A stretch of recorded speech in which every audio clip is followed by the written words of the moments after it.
Hey it's B R educator. तो आज की इस वीडियो में हम बात करने वाले हैं अटल बिहारी वाजपेयी मेडिकल यूनिवर्सिटी के इंटरनल और जो भी एक्सटर्नल एग्जामिनेशन होते हैं उनके पैटर्न के बारे में। तो जो एग्जामिनेशन पैटर्न रहता है वो अकॉर्डिंग टू सेमेस्टर वाइज और अकॉर्डिंग टू सब्जेक्ट रहता है। तो इस वीडियो में हम बात करेंगे UP BSc nursing first semester students और सब्जेक्ट जो है अप्लाइड एनाटमी एंड फिजियोलॉजी के एग्जामिनेशन पैटर्न के बारे में बात करेंगे कि किस तरह से कितने मार्क्स के कौन कौन से क्वेश्चंस पूछे जाते हैं और उनमें आपको कितने पेजेस में कितने नंबर के क्वेश्चन का आंसर करना है, उसके अकॉर्डिंग टोटल चीज़ें मैं इसमें एक्सप्लेन करूँगा। तो सब्जेक्ट यहाँ पे हमारा है applied anatomy and physiology. Total अगर मैं बात करूँ एनाटमी एंड फिजियोलॉजी जो कंबाइंड होती है वो 75 मार्क्स की होती है, जिसमें से 38 मार्क्स मिनिमम मार्क्स आना कंपलसरी है, तब आप जो है क्वालिफाइड मतलब पास हैं। ठीक है, 5 नंबर का ग्रेस मिलता है, लेकिन सिंगल सब्जेक्ट में ग्रेस मिलता है। जैसे अगर आप अप्लाइड सोशियोलॉजी साइकोलॉजी में पास हैं तो आपको इधर जो है अगर 33 नंबर भी हैं अप्लाइड एनाटमी फिजियोलॉजी में तो आप 5 नंबर का ग्रेस मिल के पास हो जाएंगे, लेकिन 2 सब्जेक्ट में एक साथ ग्रेस जो है नहीं मिलता है। अब आगे इसमें बात करते हैं कि ये जो 75 मार्क्स होते हैं ये total applied anatomy and physiology का कंबाइंड एग्ज़ाम होता है। तो इसमें जो है 38 नंबर की फिजियोलॉजी होती है और 37 नंबर की जो है एनाटमी होती है। ठीक है, तो इस तरह से टोटल जो हमारे 75 मार्क्स रहते हैं। अब इसमें सबसे पहले इस तरह से एग्ज़ाम होता है। तो सेक्शन ए जो रहता है वो रहता है अप्लाइड एनाटमी का 37 मार्क्स का। ठीक है, इस तरह से रहता है सेक्शन ए अप्लाइड एनाटमी का। कॉपी दोनों के लिए अलग मिलती है, चाहे वो इंटरनल एग्जामिनेशन हो चाहे वो एक्सटर्नल एग्जामिनेशन हो यूनिवर्सिटी एग्ज़ाम, कॉपी दोनों के लिए अलग मिलती है। एनाटमी लिखने के लिए अलग मिलती है, फिजियोलॉजी लिखने के लिए अलग मिलती है। ठीक है, अब बात करते हैं सबसे पहले जो क्वेश्चन रहता है वो एक लॉन्ग क्वेश्चन आता है 10 मार्क्स का।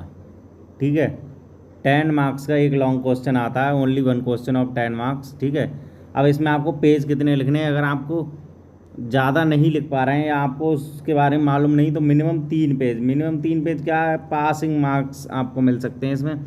लेकिन अगर आपको ठीक लिखना है तो आपके पेज अप्रॉक्स 4 to 5 होने चाहिए, 4 to 5। 6 पेज मैंने इसमें इसलिए लिख दिया, कोई बच्चा अगर ज़्यादा बेटर लिख रहा है या किसी ऑर्गन की एनाटमी ज़्यादा पेजेस में कवर अप हो रही है या फिर ऐसे है 5 पेजेस में आपने एनाटमी लिख दी और 6 जो पेज है उस पर आप जो है डायग्राम बना दें।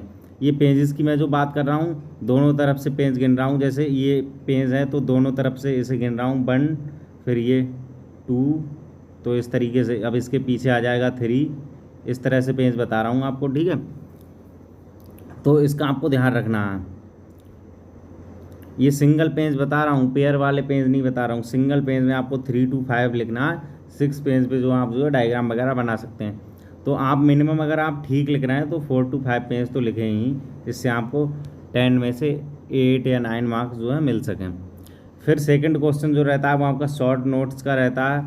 इसमें जो है आपसे एनाटमी में 3 क्वेश्चन आते हैं शॉर्ट नोट के और एक क्वेश्चन के 5 मार्क्स होते हैं। ठीक है, तो इस तरह से फर्स्ट क्वेश्चन के 5 मार्क्स, 2, थर्ड, तो ये 3 क्वेश्चन आते हैं 5-5 नंबर के। ठीक है, 15 मार्क्स के यहाँ पे शॉर्ट नोट्स आते हैं। इनमें आपको मिनिमम पेज कितने लिखने हैं, मिनिमम पेज आपको इसमें लिखने हैं 2 से 3। ठीक है, 2 से 3 मिनिमम पेज आपको लिखने हैं।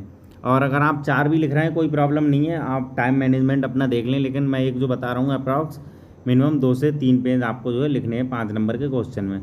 ठीक है, नेक्स्ट होते हैं शॉर्ट आंसर क्वेश्चन। ठीक है, शॉर्ट आंसर क्वेश्चन आते हैं 3, ये भी 3 होते हैं और एक क्वेश्चन जो होता है 2 नंबर का होता है, तो 3 दूनी 6 नंबर के आते हैं शॉर्ट आंसर क्वेश्चन। इस तरह से 1, 2, 3 क्वेश्चन आते हैं, हर क्वेश्चन के 2 नंबर होते हैं। ठीक है, तो इसमें आपको मिनिमम 1 पेज लिखना रहता है। अगर आपके पास ज़्यादा टाइम है तो 1.5 लिख दें, इससे ज़्यादा ना लिखें।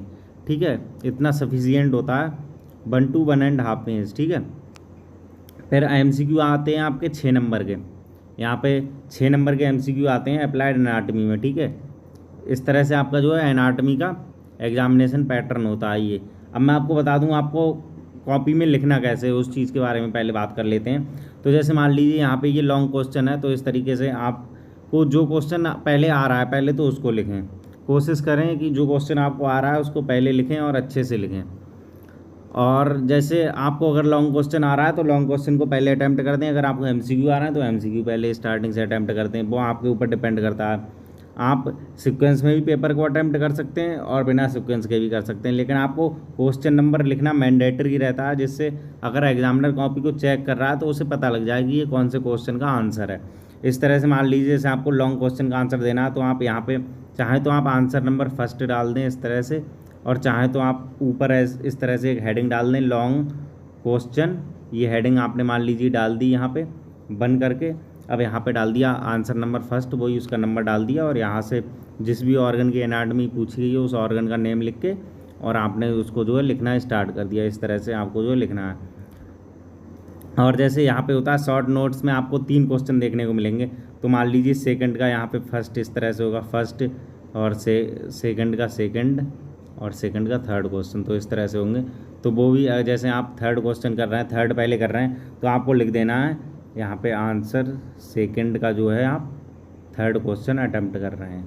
इस तरह से आपको क्वेश्चन नंबर का खास ध्यान देना है, ये जो भी लिख रहे हैं सीरियल नंबर का खास ध्यान देना है, क्योंकि अगर आप इसको गलत डाल देंगे तो आपका वो क्वेश्चन जो है कैंसिल हो जाएगा, या आपने जो भी आंसर अटैम्प्ट किया है वो कैंसिल हो जाएगा। तो क्वेश्चन नंबर आपको जो है वो ठीक डालना है। अब बात कर लेते हैं अप्लाइड फिजियोलॉजी की। अप्लाइड फिजियोलॉजी का एग्जामिनेशन पैटर्न क्या रहता है? पैटर्न सब कुछ ऐसा ही सेम रहता है। 38 नंबर की आती है अप्लाइड फिजियोलॉजी। 1 नंबर जो है आपका वो MCQ का बढ़ जाता है, तो पैटर्न सेम ही रहता है। देखिए यहाँ पे भी एक लॉन्ग क्वेश्चन आता है 10 नंबर का, उसको आपको सेम पेजेस में अटैम्प्ट करना रहता है। एक आध पेज कम ज़्यादा कर सकते हैं, वो कोई दिक्कत नहीं है। फिर यहाँ पे शॉर्ट नोट्स होते हैं। शॉर्ट नोट्स भी जो हैं 3 शॉर्ट नोट होते हैं, 3 क्वेश्चन आते हैं शॉर्ट नोट में, और एक क्वेश्चन के 5 नंबर होते हैं, सेम वही पैटर्न है। फिर शॉर्ट आंसर क्वेश्चन होते हैं, 3 क्वेश्चन होते हैं और 2 नंबर का एक क्वेश्चन होता है, तो टोटल 6 नंबर के यहाँ पे हो गए। फिर MCQ एनाटॉमी में 6 होते हैं और फिजियोलॉजी में जो है 7 MCQ पूछे जाते हैं, तो 1 नंबर जो है यहीं पे बढ़ जाता है, बाकी पैटर्न जो है सेम रहता है। और मिनिमम क्वालिफाइंग मार्क्स मैंने आपको बता ही दिए हैं, 75 में से आपको 38 नंबर लेके आने हैं, तब आप जो है इसमें पास माने जाएंगे। ठीक है, ये जो आपके मिनिमम क्वालिफाइंग मार्क्स है, चाहे वो इंटरनल हो चाहे वो एक्सटर्नल हो, कुछ भी हो, 38 नंबर जो है वो क्वालिफाइंग मार्क्स हैं। पैटर्न यही रहता है, इंटरनल के भी लिए भी यही रहता है, यूनिवर्सिटी एग्ज़ाम के लिए भी पैटर्न यही रहता है। तो आपको इसी के अकॉर्डिंग जो है प्रिपरेशन करनी है। और बाकी अभी भी अगर आपको कोई कन्फ्यूज़न है इसके रिगार्डिंग, तो आप मुझे मेरे टेलीग्राम चैनल पे मैसेज कर सकते हैं, जिसका लिंक जो आपको डिस्क्रिप्शन में मिल जाएगा।